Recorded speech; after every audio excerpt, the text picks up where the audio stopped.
Today I have a 2014 Subaru Crosstrek, and the air conditioner is cooling on this vehicle intermittently, and I'm going to show you a common problem with this system. I hooked up a set of gauges to the system and was checking the pressures and the operation with the vehicle running, and the air conditioner appears to be cooling just like it should.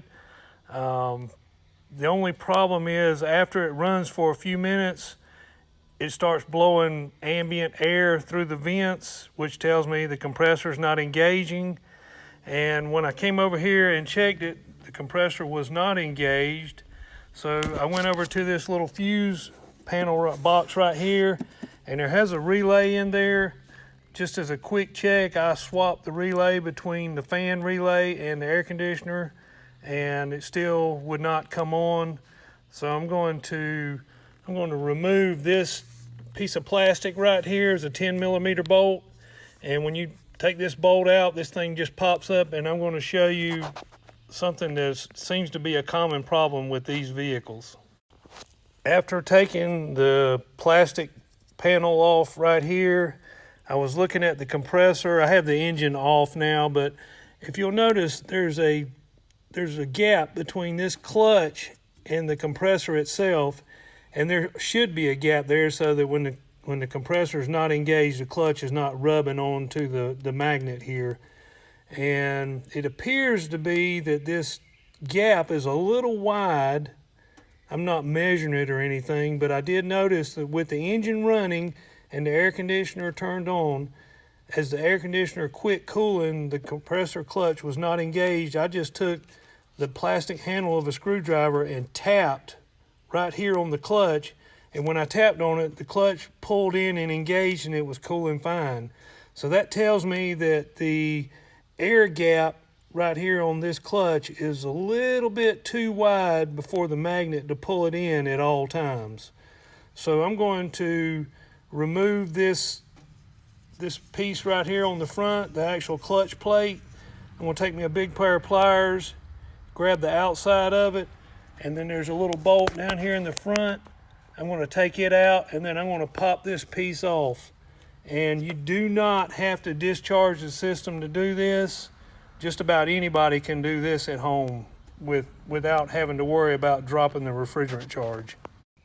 This is the bolt that comes out of the front of the clutch. It's got a 10mm head on it. There is a thick washer on there, so make sure when you pulling this bolt out to make sure the washer comes with it. Otherwise, it could drop down and get down in there somewhere or on the ground, and it would be really hard to find.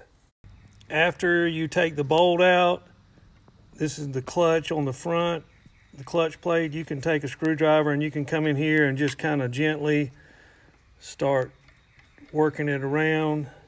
You can actually take two screwdrivers, one on one side, one on the other, and keep pushing this outside plate off until it slides off of the splines.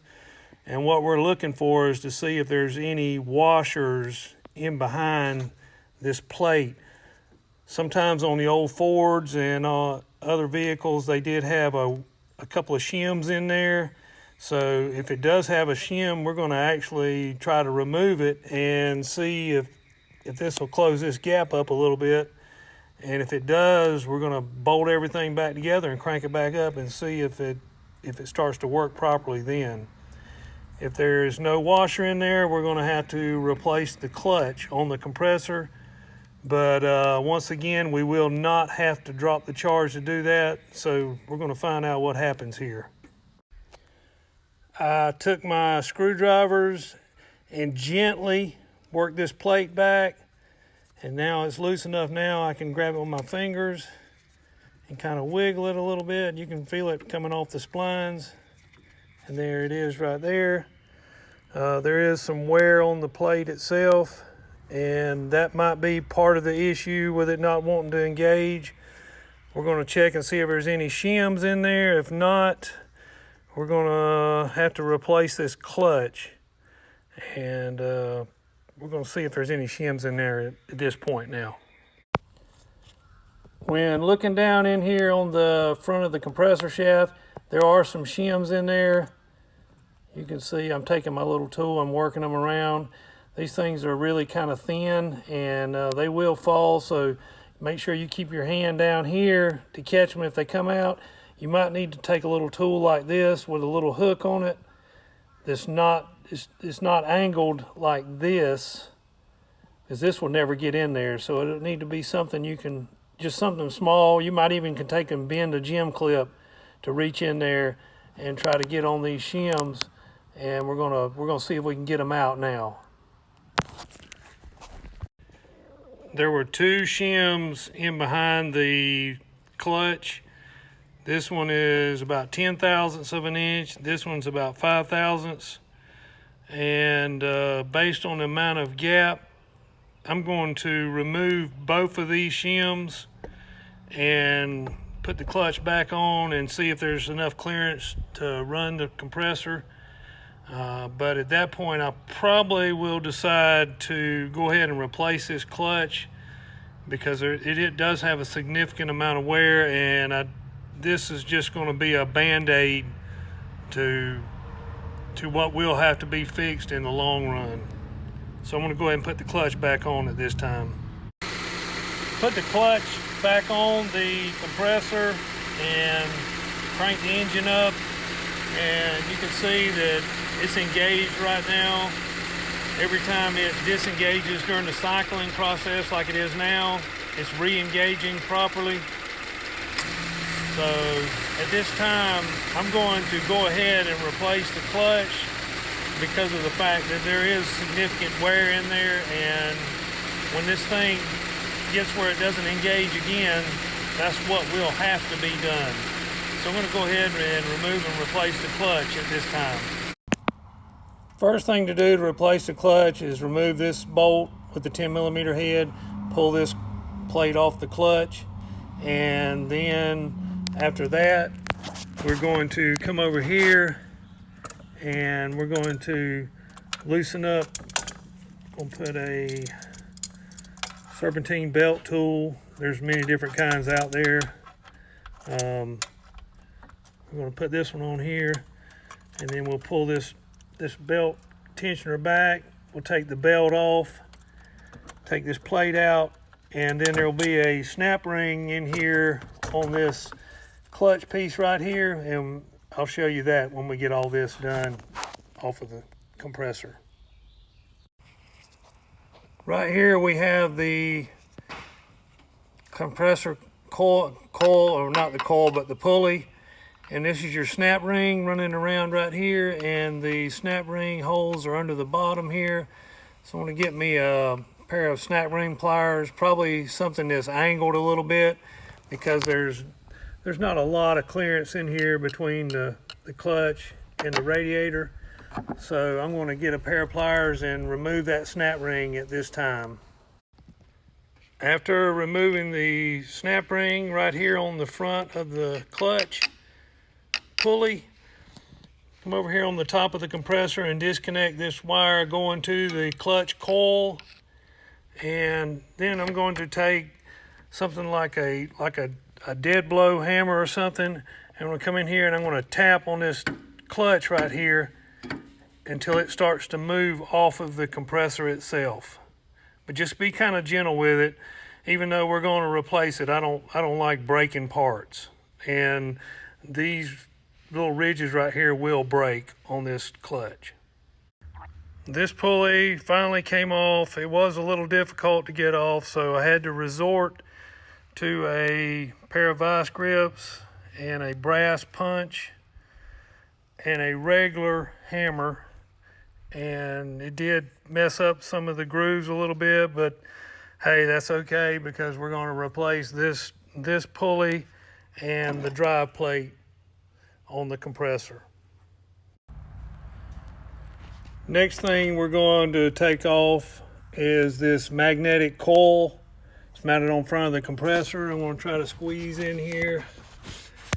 You can see at the bottom of the coil there is a big snap ring, and that snap ring goes all the way around the inside of that coil and holds it on. So I'm going to get a pair of snap ring pliers this time and remove the snap ring from the magnetic coil.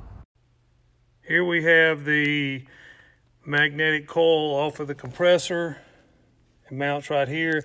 One thing I did have to do, I did have to remove the fan assembly on the driver's side. There's two little bolts, one here, 10 millimeters, and I had to just, this thing just kind of slips into the fan assembly itself, and had to remove the overflow tank. But my snap ring pliers I couldn't reach in there with the clearance with the fan assembly on there, so I had to remove it to get this thing off. So now we're going to put the new magnetic coil on, put the snap ring on, and then finish putting the clutch back together. When putting the magnetic coil back on the compressor, there is a little dowel pin right here. You can see it's raised up. That will need to orient right here on the front of the compressor, right in this little hole right here, and that way it'll be lined up correctly so that your power wire will go right up and feed right in where the old one was. So just make sure that little hole or that pin is lined up with that hole whenever you mount the new coil back on the compressor.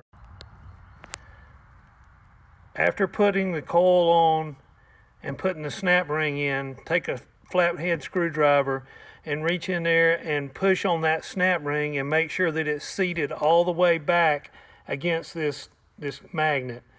And you can look in, there's little tabs in there, make sure that it's even all the way around in respect to the grip that it has on the tabs. Now we're ready to put the actual pulley on. Here we have the pulley mounted on the compressor, and I'm going to reach in here, and the new snap ring will go on the outside on this shaft right here, and I've got a pair of snap ring pliers that I've actually bent the handle on a little bit so that it could get into a spot like this. So we're going to see if we can get this really quick. If not, I'm going to have to get a regular pair, but you just got to squeeze it real tight and slip it up on there and pop it in. And now the snap ring is in the groove. The new clutch came with two shims that are the same thickness as the shims that we took off of the old clutch. So I'm going to put both of these on the shaft before I slide the plate on to the compressor. Here we have the clutch plate mounted on the compressor.